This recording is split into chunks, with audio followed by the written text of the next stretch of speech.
Mon attachement à la cause qui est défendue ici de longue date est connu. Au demeurant, je parle en face de Martine Billard, qui a été un des co-signataires, une des co-signatrices d'une des tentatives de proposition de loi qui ont été faites sur le sujet. Et j'ai cru, comme d'autres, récemment en 2011 au Sénat, lorsque tout le monde, semble-t-il, s'était accordé en commission des affaires sociales pour proposer un texte, que celui-ci serait adopté.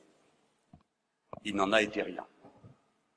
Aujourd'hui, je me présente devant vous, non pas pour répéter ce que vous savez déjà à propos de mon engagement personnel, mais pour proposer en partage les arguments qui m'animent lorsque je fais le choix que vous savez. Je pensais, pour commencer, à cette fulgurance de Condorcet, arrêtée, sachant bien qu'elle allait être son destin à partir de là, et qui écrit dans un de ses derniers textes un cri d'espoir dans la capacité de l'humanité universelle, et il dit que rien n'est hors de portée de l'intelligence humaine, et il conclut en disant « Nous vaincrons la mort ». Quelle énigme! En quoi est-ce que cela peut consister de vaincre la mort? Il y faut une réflexion matérialiste. Bien sûr, peut-être qu'un jour ou l'autre, le génie humain nous permettra de vaincre cette frontière comme nous avons vaincu toutes les autres, la frontière du temps, lorsque la tradition orale a pu être dépassée par l'écrit, la frontière de l'espace, lorsque Yuri Gagarin sort de Terre, la frontière de ce qui était une aptitude et dont nous ne voulions pas que ce soit un destin. Je parle de celle qui fait obligation aux femmes de porter leurs enfants, quand bien même elles ne le souhaitent pas, et que par le droit à l'avortement et la contraception, elles ont pu, dès lors, posséder leur propre corps qui était auparavant réputé être la propriété soit de leurs époux, soit de leurs enfants à naître. Ainsi, il n'est pas une frontière que la technique et la science mettent hors de portée de l'activité humaine. Mais pour autant, nous, comme nous sommes aujourd'hui, comment porter un regard matérialiste sur la mort et tâcher d'y répondre? Ce sera ma contribution pour aujourd'hui. Il en est de la mort comme de tout le reste. C'est un lien humain, c'est d'abord l'idée que nous nous en faisons. C'est l'idée de ce que vivent après celui ou celle qui est parti, ce qui reste. Alors il faut aller chercher nos outils là où ils se trouvent. Albert Camus nous dit « Les grandes peurs périssent d'être reconnues ». Et qu'est-ce que cette grande peur-là? Si on la regarde bien, si elle nous fait ouvrir les yeux au lieu de les fermer, alors tout d'un coup les choses apparaissent différemment. On voit les avant-gardes de la mort. C'est la résignation. C'est la souffrance acceptée de l'humilier. C'est les chaînes que l'on a dans la tête. Se libérer de la peur de la mort en faisant une affaire strictement humaine, délibérer en conscience, examiner les yeux dans les yeux, c'est commencer un chemin qui nous fait découvrir pourquoi la peur de la mort, d'une certaine manière, colonise le présent et fait espérer des fois d'une manière vaine qu'au prix de la souffrance ici, on se gagnerait dans un au-delà sur lequel je ne me prononce pas, je ne sais quels avantages proportionnés à la souffrance que l'on aura d'abord subie. Ou bien,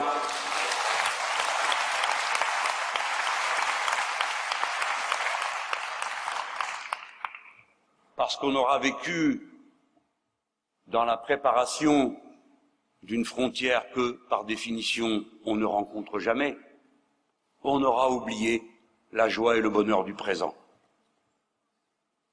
Vouloir choisir sa fin de vie et pouvoir en décider, non pas choisir, hélas, ce serait trop beau, pouvoir en décider, c'est commencer une subversion radicale du réel.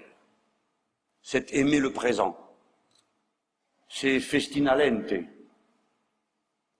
C'est le triomphe des stoïciens et des épicuriens.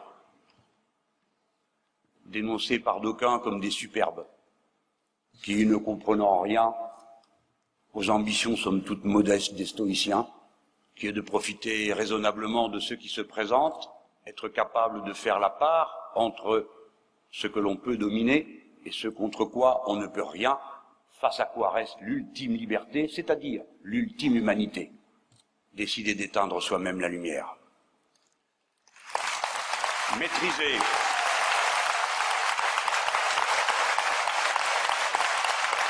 Maîtriser, décider de notre propre fin de vie, c'est commencer à entrer dans une humanité radicale. De même que nous ne sommes jamais aussi humains que lorsque nous posons un acte en échange de rien, un acte gratuit, par exemple, l'acte d'amour. De la même manière, regarder les yeux dans les yeux la mort et ne plus avoir peur d'elle, c'est commencer à être radicalement et intimement libre. Donc réoccuper l'instant, le corps de maintenant, la cité d'à présent, ses joies simples et ses bonheurs. Sans mépriser aucune motivation, ni aucun regard. On peut, je le sais, par acte de foi, croyant en Dieu, délibérer alors que sa religion l'interdit, que l'on reconnaît le droit à l'avortement. Précisément pour cette raison que ce droit confronte chaque personne à sa liberté de décision. De la même manière, on peut, alors que l'on est croyant, et que la religion commande qu'en toute chose on se comporte d'après les commandements que l'on a reçus de la vérité révélée, on peut être passionnément laïque parce qu'on considère que c'est en séparant l'Église de l'État, comme l'avait bien compris Lamennais et d'autres chrétiens, que la liberté humaine et le libre arbitre étant institués, la parole que l'on croit essentielle, celle de la révélation, peut être entendue. Et à l'inverse, pour les matérialistes comme moi,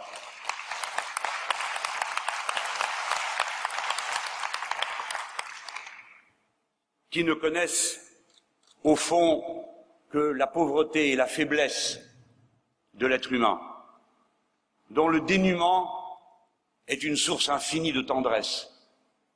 On peut, sans même invoquer Sisyphe et son éternel recommencement dans l'effort qui le constitue en tant qu'être humain, penser que dès lors que nous sommes institués comme personnes par cette liberté-là, alors nous ne parlons plus d'une loi, nous parlons d'un droit fondamental de la personne humaine.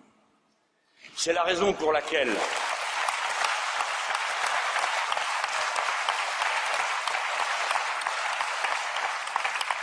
ce que nous avons à faire est un démenti à l'idée que, en quelque sorte, tout serait dit depuis le premier jour par la Déclaration des droits universels de l'homme et de la personne humaine, tels qu'ils sont rédigés aujourd'hui.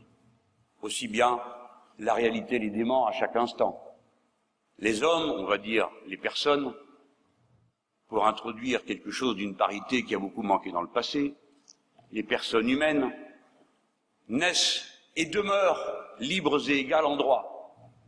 C'est le premier des droits. Vous le savez comme moi. Nous ne sommes pas égaux. Les uns sont grands, les autres petits. Nous sommes différents de mille manières, et pourtant, par-delà l'apparence, nous sommes égaux. Nous ne demeurons pas libres et égaux. C'est bien pourquoi, d'ailleurs, il faut qu'on se batte, et qu'il y a pour cela des syndicats et des partis, sans lesquels rien n'aurait jamais avancé. Eh bien, c'est ainsi, nos sociétés ayant mûri, nous sommes en état d'apercevoir des droits nouveaux. Ceux qui touchent à la barrière intime qui dit une aptitude n'est pas un destin. La liberté humaine est construite par cet instant où nous cessons d'être dans la dépendance de quoi que ce soit, à la main du maître. L'obligation du collectif subie comme une violation de ses droits intimes. Bref. Toutes ces raisons me conduisent à dire, au nom du Front de gauche, dont je suis le candidat commun, qu'il s'agit d'un droit de la personne humaine qui doit donc dès lors être inscrit comme le droit à l'avortement dans la Constitution elle-même pour que plus personne ne soit tenté d'y toucher.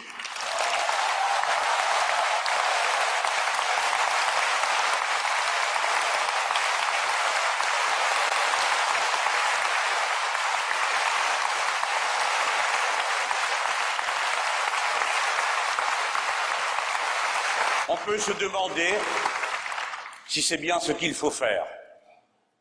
Et longtemps, comme d'autres, j'ai pensé que la loi y suffirait, puisque les républicains partent de l'idée que toute proposition n'est jamais définitive, toute disposition n'est pas définitive, c'est même la grandeur de la loi républicaine. Nous ne sommes pas dans la vérité révélée. Ce qui a été fait l'objet d'évaluation, de bilan, et on peut refaire, on peut se dédire.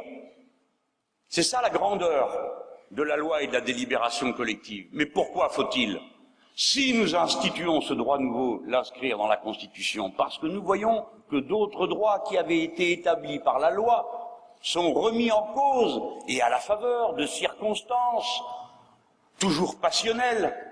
On se propose de revenir sur l'abrogation de la peine de mort, sur le droit à l'avortement, quand dans des pays et des continents entiers, cette question fait l'objet d'une mobilisation de telle et telle force que je vois toujours située du même côté contre la liberté des femmes d'être propriétaires d'elles-mêmes.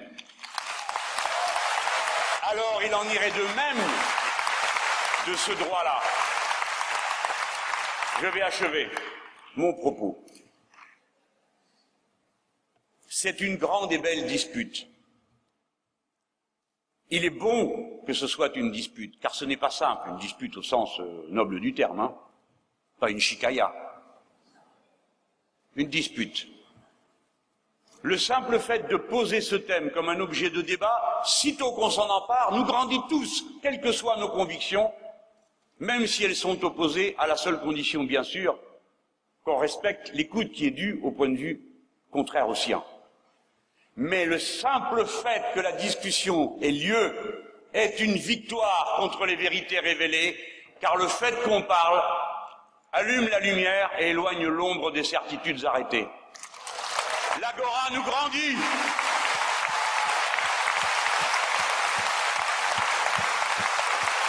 La vie est belle. Carpe diem.